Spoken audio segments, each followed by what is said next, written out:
Welcome to another episode of The Dissection. We're now on day 5 of the Commission of Inquiry, and it's hot. It's hot. Today, the National Commissioner of Police was concluding his testimony. He was saying a lot.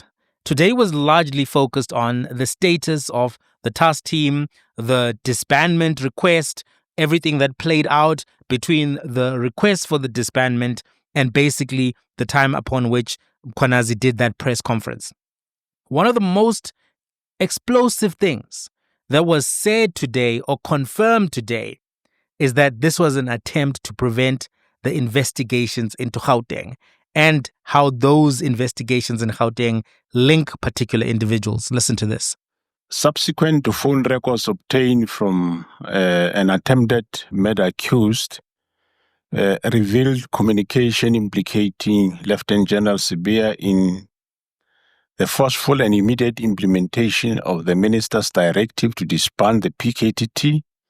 These records suggest that Sibiya's actions were not merely procedural but rather tied to deeper connections with individuals identified as members of the cartel. The timing and agency of his compliance appeared to align with imperatives to shield cartel members from ongoing investigation. This is the subject of an ongoing criminal investigations. What I'm saying is now one understands the reason why Lieutenant General Sibiya and the Minister, Brown Mokgotsi and Ket Matlala, wanted to disband the team. There was no any other motive but to prevent the investigation against the cartels in Gauteng that are involved in murder, drugs, and so on. That was arguably one of the most explosive things that was said today. And I think it's quite significant. This Brown Mokgotsi, Vusi Matlala, Senzo Mchunu network is going to be something that I think unravels a lot of this particular issue and also unravels connections between various people. And when we get to that part of the evidence, I'm sure pandemonium is going to break out. Because once those text messages which have been mentioned are now shared in their totality and we begin to see what they say, pandemonium is going to break out. Those text messages have been mentioned quite a few times at this point. And I'm actually curious who's going to present them. Is it going to be Khumalo or is it going to be someone else? I don't know who was privy, but I think it will be Khumalo who presents them. At this point, I don't think that their existence is in doubt. They intercepted those phones. They have those messages. They have them. I'm not even seeing any new journalistic articles saying, are those text messages real or not? I think now everyone is waiting to see the extent of the messages, and they will close a lot of gaps in the connections between various people. Brown Mokgotsi, Matlala, Mchunu, maybe Malcolm X, maybe Serge. There's a lot of names that have come up here that we need a lot of clarity on. But those text messages are going to be something significant because we have many smoking guns in this thing. There are many smoking guns, right? We already know Vusi Matlala got a contract from the police. We already know that Vusi Matlala and Katiso Molefe are facing murder and attempted murder charges. What hasn't been clearly proven is whether or not they have a relationship with the politicians and the police, etc. Once that gets proved, this thing goes to another level. This thing goes to another level. Before I continue, have you subscribed? Have you subscribed? We are getting closer and closer to 100,000. Check if you've subscribed, because sometimes, you know what happens is you watch the videos, and you don't realize you haven't subscribed. And it's that simple. You press the button, turn on notifications, and you end Hoshkari behavior, because not subscribing is Hoshkari behavior. At this point, I forgive you in advance. Let's push for 100,000. We're going to get there soon. It's a big milestone. They give you the thing. I don't know what color it is, but they give you one of those YouTube things that you can then put up in the back and show people that, we got 100,000. It's a milestone on YouTube. It's a milestone. It says you pushed, you built a community, you made content that people like. So if you like the channel, if you enjoy the content, subscribe.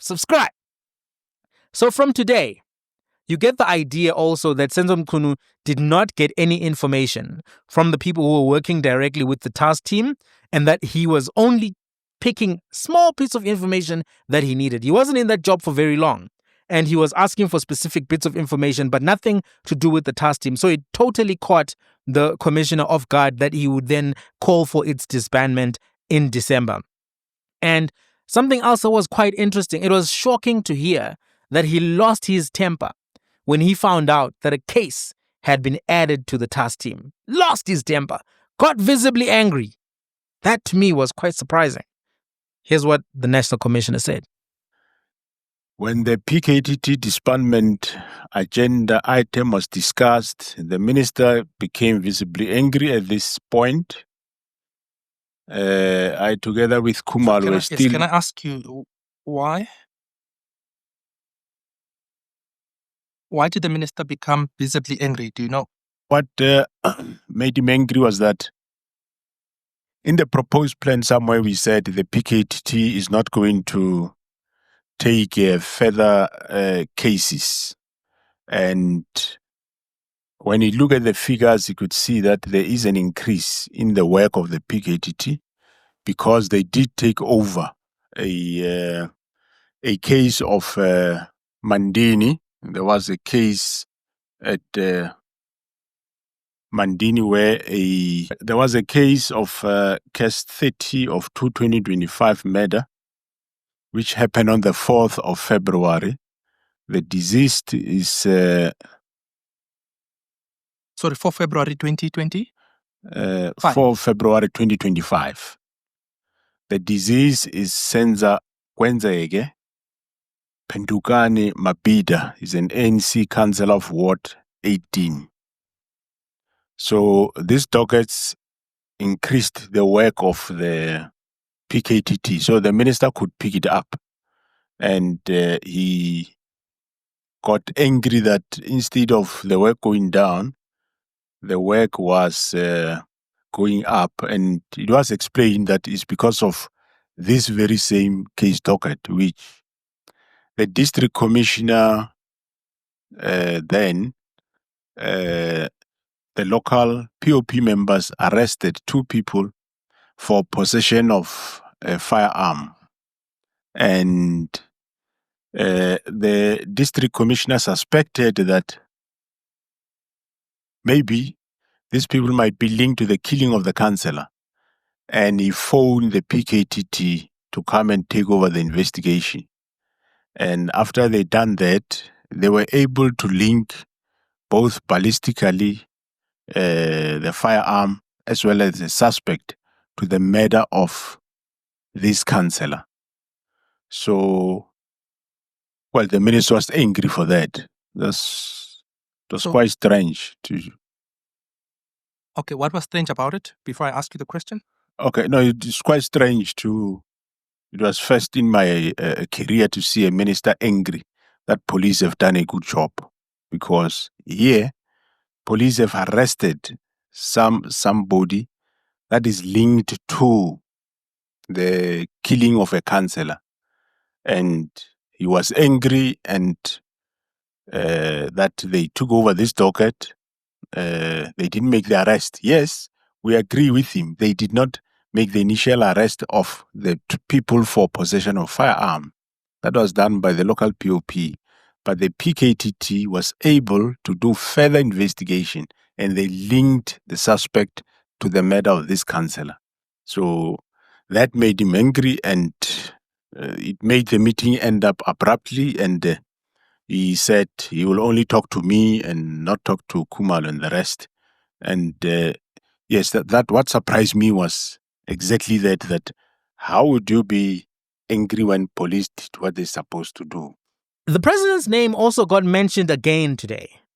And I think he's going to have to come and really provide clarity and testimony himself. Mchunu told Masemola that the president approved the disbanding of the task team. That's not what Masemola understood the president to have said to him on the 1st of February 2025. So this is something that the president will then have to come and clarify, because there's a dispute of facts here.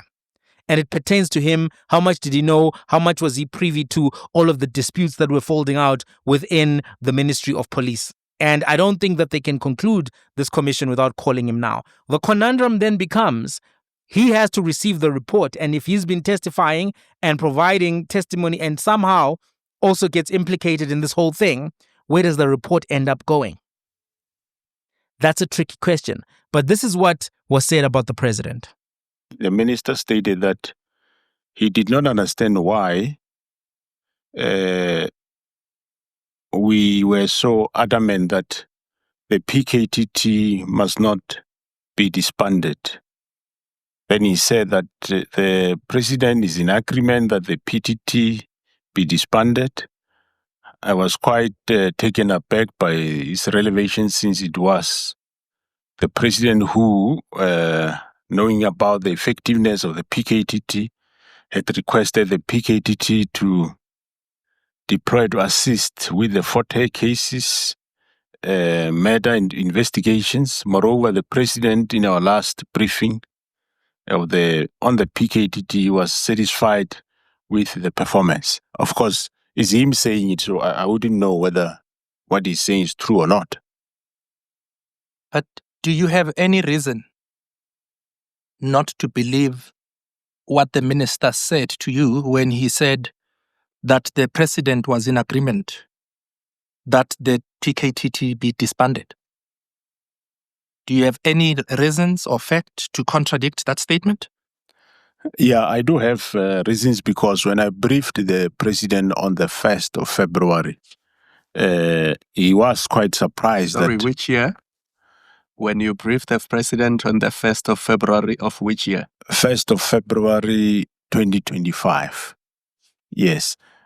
He was quite taken aback when I briefed him that this team is being disbanded, and with no reasons given. And he was quite taken aback, and he said he will speak to the minister. You also get the idea that Shadrack Sibiya wanted to be a main actor in all of this. He was deep in the action. Everywhere he was deep in the action. And he usually is deep in the action. This man is more controversial than white socks and sandals. I know I'm at 2000. They love that white socks and sandals situation. And Sibiya was more controversial than even that. More controversial than white socks and sandals. Sibiya is always in the mix of controversy. Everywhere he goes, whether it's the Senzo Meyiwa case, then it was other corruption allegations, the arrest of Mzilikazi Africa, now here again. And in fact, in 2015, a judge said that he did not find him to be trustworthy during the Meyiwa case. The judge said that about him. So, hey, Sibiya, he's always in the mix. Why are you always in the mix like this? You know, he was keen to get hold of certain dockets and cases. So we know that the dockets, we covered that a little bit. You've seen it. Then he was also keen to get cases which are cold cases. He wanted to get hold of the cold case unit cases. And one of the cases in that unit, the Senzo Mchunu case. Listen to this. Upon Lieutenant General Sibiya's appointment, 3 points of contention surfaced almost immediately, signaling deeper complexities in the operational landscape. The first arose from Sibiya's strong desire to assume control over the cold case unit, a unit that has always reported to the Office of the National Commissioner. And this was unusual, as the cold case unit typically manage investigations into unresolved matters that have previously been investigated by units under his command. Can I please ask you to explain that? What do you mean?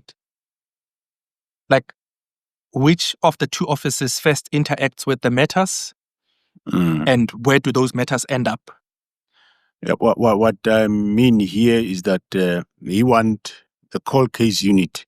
Cold case unit, I'm sure it will be known to most South Africans, because it's the unit that is investigating the case of Senzo Meyiwa, the soccer player.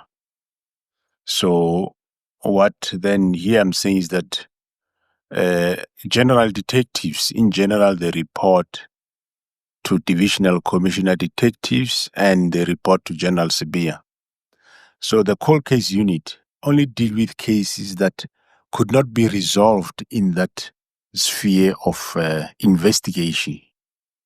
That's where then the cold case units, they will choose such cases and do investigation. Hi, Sibiya, why are you trying to get your hands on all of these cases?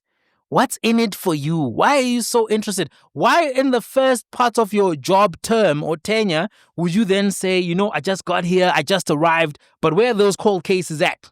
Where are the cold cases at? Why would you be so interested in getting to the bottom of the cold cases, Mr. Sibiya? Everywhere your name is, there's controversy, there's scandal, there's drama, there's notoriety. Criminals are saying you are their guy. What's going on? What's going on? Sibiya, I don't know, man. One of the people who's not coming out of this, I think, is you, Mr. Sibiya. I don't think you're going to come out of this unscathed. And I'm keen to hear what you have to say about this. But right now, I'm very skeptical. I don't want to lie. So there's something I want to point out that I think is important to point out. The developments in the commission have been backed up by events happening outside the commission itself. Let me give you an example. We've seen already the arrest of Vusi Matlala and Katiso Molefe. We've seen also, the denials of bail, those kind of developments happening, the information that the investigating officers were sharing in the denials of bail, for instance, with Vusi Matlala, pointing out that he had another identity document, that he had gone into Eswatini on foot, and he had done a variety of things which they deemed made him an unsafe person to grant bail to.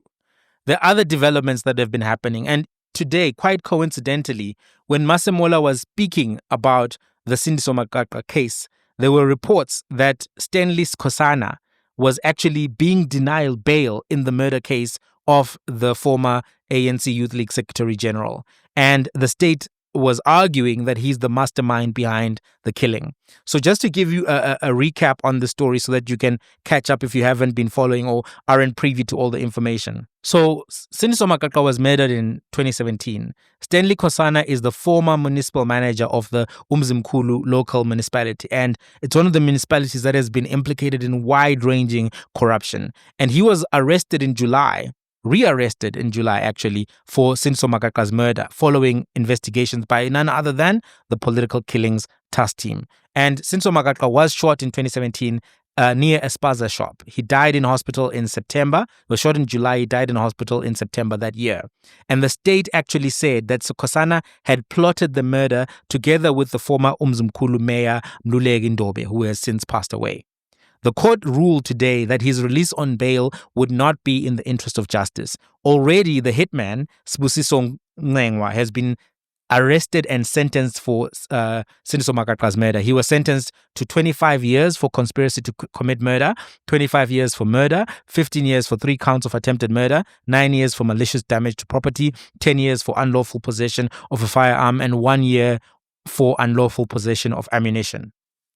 So today, as he was speaking about the Senzo Mchunu matter and the developments there, and in fact, also pointing out that there was a lot of curiosity and interest from Mchunu about that issue in and of itself, which was a bit of a red flag. So as this commission is rolling out, there are things that are happening in the real world that are corroborating and augmenting the testimony that has been presented. Now, my question, if I could ask it to Senzo Mchunu, is why would, one, he get so angry about hearing about the new case? And two, what about the Senzo Mchunu matter gets under his skin or makes him curious or intrigued or interested to get more information? Could there be more left to unfold around this particular murder? As a result, people are interested. People want to know what is known, what is documented, what is filed. I don't know. What do you guys think? The Senzo Mchunu murder, the Senzo Meyiwa murder, they keep showing up over and over and over again in all of the conversations. And it's quite interesting how they keep showing up. So that's where Masemola basically left his testimony today. He's done. We're going to hear from another witness on Thursday. he dealt a little bit with the Mary DeHaas issue and her complaints. And basically he said, as far as he's aware, there's no substance to these complaints. She generally gets a lot of media attention, but I don't know if she'll go to the commission. She said she's been giving the commission documentation, but that's fundamentally the big stuff that came out today.